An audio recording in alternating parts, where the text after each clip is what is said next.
Transparency. From the Freedom of Information Act to the Florida Sunshine Law, it's all about ensuring that the citizens know what their government is doing. They want to know who's working on what. They want to know where is the money being spent and how is it being spent. Is it frugal? Is it wasteful? Is it returning a benefit to the citizens who paid the money in the first place, i.e. the taxpayers? This helps us determine the good and the bad when it comes to government. Sometimes, like recently, you give a shout out to people who are doing good, who have been smart with money. Other times, potentially, like the airport in Crystal River, you want to call out bad bureaucracy. But you can't do it if they're not transparent. But most importantly, though, is actually knowing what our elected officials are doing and saying, and who within the government or in their official capacity are they dealing with. This is one of the most important things. There are times where people absolutely need to talk to bureaucrats and other politicians and even people behind the scenes, and that's okay. But when it comes to our tax dollars and when it comes to our elected officials, it should be as transparent as reasonable. Now, as an example, you can't go to the bureaucrats and hear what they're talking about to the lawyer. Okay, they need to be able to confide in the county attorney in private. If the county commissioner is requesting things, budgetary issues, policy issues, we should know about that. It's not their government. It's not the bureaucrats' government. It's we, the people's government. Now, yes, we don't run it. We're not a democracy. We're a representative republic. But it's part of being a representative republic by knowing what's going on. Speaking about the airports, I've done some looking into this, and previously I'd mentioned how they were apparently not selling fuel at the Crystal River Airport. And why that's important? Well, there's a multitude of reasons. One, part of the profit that the county gets from the airport is based off of how much fuel is sold. So if no fuel is being sold at the airport, the county is making no profit off that sale of fuel. So as part of that, though, because we have failed to have proper oversight of our airports, well, specifically the Crystal River Airport, this was allowed to go on potentially for months. Now, public records request is out. I'm still reviewing the data.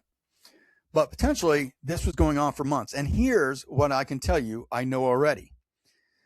There was a meter that was broken.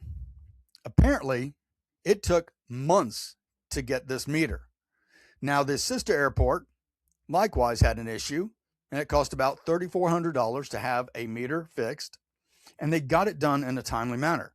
What stopped the Crystal River Airport from doing likewise? Is it the perverse incentive that because the Crystal River Airport has a no-compete renewal contract, doesn't matter how good they do or how bad they do, they automatically are considered for renewal? This basically is an incentive for mediocrity, not to improve things, not to put the best foot forward, a guaranteed paycheck to the business that runs it going forward. It was renewed in 2022, and it will be guaranteed to be renewed as the documents I reviewed show. Look at the contracts. Ask for a public records request. I'll bet you it'll take you a while to get in.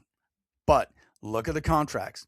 And that's uniquely different because Inverness has an incentive to do better. Their fixed-based operator has a higher monthly rent than the Crystal River one does. Crystal River has not changed since at least 2013. They're still paying, from my research, $3,200 a month. The Inverness Airport is paying over $4,000 a month. Over 7 years since the Wright Rudder moved into Inverness, that's about $90,000 that they haven't paid, comparatively speaking, in rent. And oh, by the way, there is no increase based on a consumer price index for the Crystal River Airport, but there is for the Inverness Airport. Again, Inverness has an incentive to, if they want to succeed, they have to do better. Crystal River has no incentive to do any better. And where is our aviation expert? Where is the person who's supposed to make sure her people get on that advisory board and help improve our aviation within Citrus County? This is a complete failure of leadership from our supposed aviation expert. It is a complete failure of leadership on our lawyer who approved the contract, and it's a direct impact to the taxpayers. So they have to repair the fuel farm for the Crystal River Airport. The state is giving a grant from FDOT, but we have a part to share in that. To my understanding from my research, about $280,000 or so dollars. So the Crystal River Airport is going to get a refurbished fuel farm, but they also, since the start of the Wright Rudder contract, have been paying less, the equivalent over those 7 years of about $90,000. That $90,000 could have been contributed to part of the county's requirement for that grant coming from the state. But instead, it's not. So that $90,000 that they're not paying for, you are. Now look, I'm all for business. Fair. That's what I'm for. And for government to completely allow this to happen basically shows the reality that we do not have a government that is truly trying to be fiscally conservative. Because if you're going to allow one company to benefit over another at the cost of the taxpayers, well, that's not conservative. And think about it. There's no incentive to improve that airport, which means what's the incentive to draw business in? What's the incentive for that airport to be a growing economic opportunity for the county? See, this is why we have to have elected officials who don't just sit on the dais and claim to be experts. We need all 5 of them to consistently work on all the issues. We need to have our airports running cost effectively, creating revenue for the county, and growing our economy where they can. So recently, I and some friends got in what's called a Waymo. These are autonomous driving cars. So I was in Phoenix, Arizona, and we gathered the courage to get in this car and let this car drive us around. It was absolutely impressive. It was able to merge within a foot or so of another car. It came through a parking area and easily drove around stanchions that were potentially a hazard for, well, regular drivers. It was impressive. You know, I've been talking about drones, well, for years. Even did legislation on it. I've driven in the Teslas, and, you know, the new changing world is coming. The data centers, again, have been talked about already. There's pros and cons. The reality is we need to start realizing that we can't just say no to modernization. Okay? Ma Bell is not going back to the rotary dial for the phone. And we're not going back to horse and buggies. We're just going to keep modernizing. It's just how society is. And we right now are in this massive change in society. We're going to see dramatic modernization. Incredible. I mean, you literally are now ordering DoorDash. And in some towns, it's literally a robot that is showing up to provide your food. We're starting to see automated places that are able to take your order without a person there. Think about that. You drive up to some of these places, and when you roll up, you're used to the speaker where the person says, "Hey, how can I help you?" Come to find out now, it's AI. You Google search, that's AI. And all this is part of the modern world. But, and this goes to the data center issue, we need to ensure that it first does us no harm. Okay? We do know already that cell phones have damaged young people. The internet and use of the internet has damaged young people and even impacted society in the way we talk and treat each other. We know digital learning, who I used to be a big fan of, doing things on the computer. So we learn now through studies that one-to-one equivalent of every student having a tablet and doing everything on the tablet is actually detrimental to learning. They still got to put pen to paper, is what we're finding out. We know that data centers have been done wrong in the past. They literally have drawn water out of the environment, impacting how much water is available when you have low water periods. But they're also changing. They're also going to things like a closed loop system where they're not draining anything out. Instead, they use a coolant. Okay? We talk about the noise of the data centers.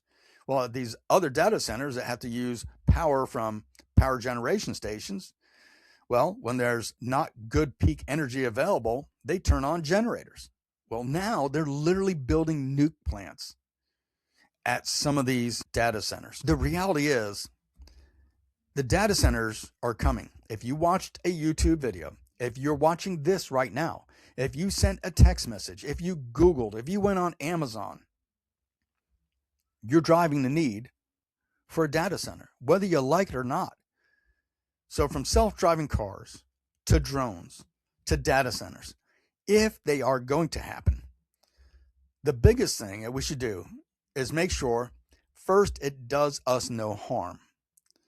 Second, it is safe to the environment. And last, that we actually get a benefit from it. So let's say the commissioners do the data center and approve it. Are we getting all we can in the first two, both safety from it and a safe environment regardless of it? And last, are we making money from it? If they give a tax break of any type, 1 freaking cent, then it's not worth it. And let me tell you something. They decided that they would ask the staff to do research on this. No, I don't think we should just be asking the staff to do research on this. Every single county commissioner has an iPhone or an Android or something. Google it. Look it up yourself. Get the information. You know, these data centers have to have micro grids. That's right. Their own power grid system. Does our county even understand that? What's the policy going to be? Who's researching what? If the county commissioners are looking to the staff, who's our digital specialists on these issues? No, we don't have them. What they need to do is do their own research. And I can tell you, when I tried to bring Wi-Fi into our parks, I brought in the industry into the county. I brought in people who were specialists from AT&T and others to sit down with the county administrator and the Parks and Recs director to basically find out what was available and how we could do it. See, that's the unique power of being an elected official. I, as a county commissioner, could do that. They, as county commissioners, can reach out to all these state specialists, reach out to the industries, have the industries come in and do a workshop, or even do an informal meeting to do your own research. You're an elected official. They're going to want to come here. Guess who you can get to the table? The people who are driving the aspect of change for our modern world. Question is, will our elected officials actually take the step and reach out to the real specialist and do their own research? Or will they just turn to the bureaucrats like they always do? Oversight. Whose job is it? We basically have government who sometimes are doing things we don't know about. We don't have proper oversight because quite often our elected officials are too trusting of the bureaucrats. And our bureaucrats quite often are not capable. Let's look at our land development department and our aviation sector right now. Two gleaming lights of a lack of oversight. Where are our county commissioners? Where is the administrator to deal with this? How did this lack of oversight happen? Where's the accountability with this lack of oversight from the county commissioners? So in the past, I've been talking about issues at the land development department where you have things like an individual who want to work to change to a manufacturing facility. They want a bike rack. They want a bike rack at a storage facility. They want a bike rack at the airport. Like you're going to get off your plane and go pedal home or something, right? Who is making up these rules? Where is the elected officials in the oversight of this stupidity? Where is our county administrator in the oversight of this stupidity? I was told one facility was told to have a picnic table with an umbrella. Now, I haven't really checked into that, but let me tell you, even the rumor of it, I believe it, because we lack the official oversight by our county commissioners looking at all the stupid things this county is doing. Then you bring up the new issue. Well, you have the Crystal River Airport. Where is our oversight?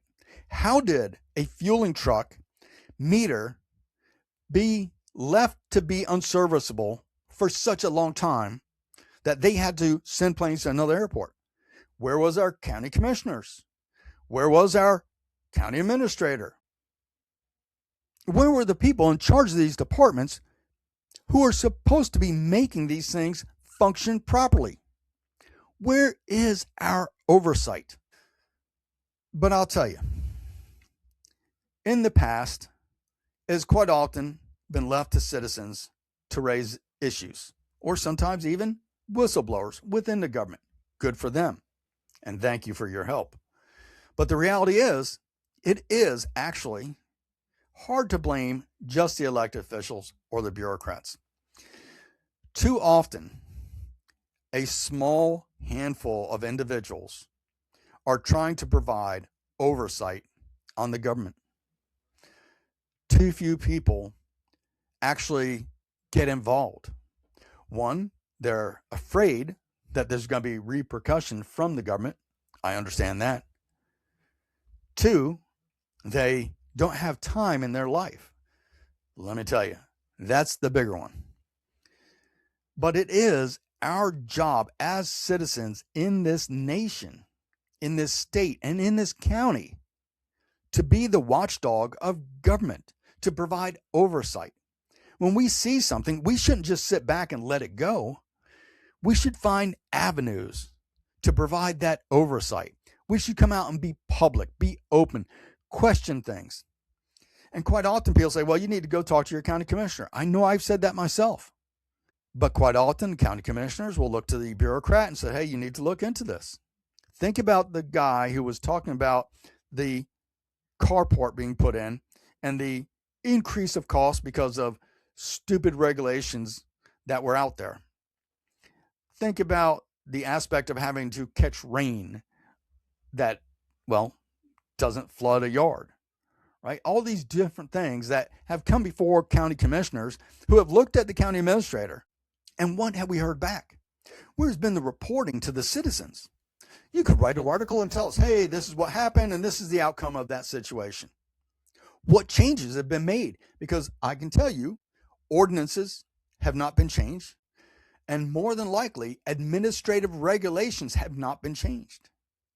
So we, the citizens, must not only keep an eye on the government, we must keep an eye on our elected officials. What are they actually doing? Are they reporting back to us? Now, some of them have had town halls. Okay, that's a little bit oversight. Greatly appreciate it. But that's not enough. Regular communications. You see county commissioners literally doing videos on behalf of the county staff to advocate for certain things, like a tree ordinance that massively penalizes an individual compared to what a business would be penalized because, well, they went through the process and the individual didn't. But basically, what is the feedback? Well, yes, you get to watch a county commission meeting. That's it. That's literally it. Where's the feedback? So we, as citizens, are probably the most important part of oversight when it comes to government. And now, with the modern technology that we have, the ability to research the data, we now are having more and more people in a clear and concise manner driving oversight. Elected officials need to take heed. Bureaucrats need to take heed. The citizens of Citrus County no longer are turning to the Chronicle or to gossip columnists to give us information to provide oversight. We know they don't. We are bringing up more facts and more news about broken government than our media is. The media is basically laid down at the feet of government and said, we don't want to make the government mad. We want to have a good relationship with them. That's not your job. I was literally told that by the gossip columnist. We need more citizens to come forward with more things. And I'll tell you personally, I can't deal with everybody's everything, but not a thought of a violation. But if you know clear and concise that there's a violation, put it on social media and tag me. And if I can look into it, I will. But admittedly, I have a daytime job. But if I can look into it, I will. If it makes sense, then I'll address it. If not, so be it. I'll let you know.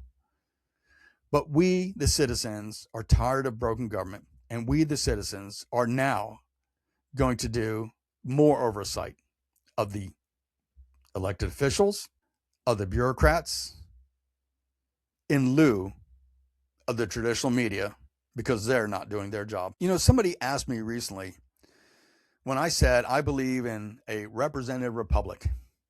They looked at me and said, well, what does that mean? A representative republic, not a democracy, that's what we are, is one in which we elect somebody and they are actively engaged in the community, drawing information, connecting with individuals, and finding out what the pulse of the community is. Now, unlike democracy, that does not mean that they will vote 100% of what we want. Admittedly, no. They have to weigh the other information. They are also there to ensure that when they make a decision, that they inform us of it. Representative government is not just telling the bureaucrats and the policymakers to do something, it's keeping us informed. But our representative government breaks when we have a lack of involvement. Now, I'll tell you, our county commissioners, to my understanding, make somewhere in the way of $80,000 a year. That literally is more money than many people in this county make on a full-time job. So to the elected representatives, don't just turn to the specialists. Don't just turn to your friends. Don't just turn to the bureaucrats. Go out there and get more involved with the people, not at these special events, not at the fundraisers, but just regular people. Now, I have to tell you, when commissioners start talking about doing, well, coffee. When you have that coffee, bring up a subject that somebody might vote on. Ask that person their opinion. Ask the audience, if there's more than one, their opinions. Weigh the pros and cons and make a decision. And again, right or wrong, you don't have to agree with me 100%. That's not what a representative government is. You just need to actually ensure you're gaining as much of the public voice as possible, and not just when they come to the dais at the county commission meetings. And for those people who say we live in a democracy, there is a democratic process to electing our representatives. But that's where the democracy ends. It is a republic. We have a republic. They represent us. But for them to do their job properly representing, they have to be consistently involved in our community. And I can tell you, a lot of people right now are out there saying, where are our county commissioners? So if you're going to have a coffee, have one a week, good start. Good start. If you're having town halls, and some of them have, good start. But there are so many other ways to do proper representative government. Now, I have to tell you, it's funny that I used to get on the radio every single week and talk about the issues. And one of the county commissioners, who was elected at the same time I was, often thought we shouldn't do that. That's not our job. Is regularly on the radio weekly. Good. You're learning. Now start doing some articles, and not just on how we can get along. Do articles about what's going on, because part of representative government is being outspoken about what's going on, so we can write letters to the editor if we can't get a hold of you. We can post things on the social media if we can't get a hold of you. See, we need true representative government, because if you're going to make a bad decision, or what I think is a bad decision, then, well, basically, I know that you're making that decision on the best available knowledge, not just from the specialists, not just from the bureaucrats, not just from studies, but from the individuals. We're not doing horrible. We're just not doing good. We need to do better. Recently, there's been this Florida conservation group that has come into the county very quickly, came in and did 3 quick studies about all the things we want. Guess what? It's the same thing they tell everybody they go and engage with. They want more open space. They want more parks. They want more this, more that. I get it. Don't we all? But that's a cost to government. And that's also not going to drive our economy. So something has to pay for this. What if I told you we could do a public-private partnership? So let's say we want more parks. Should the county buy more parks, or should we use Commissioner Kernard's example and have the community generate the funds?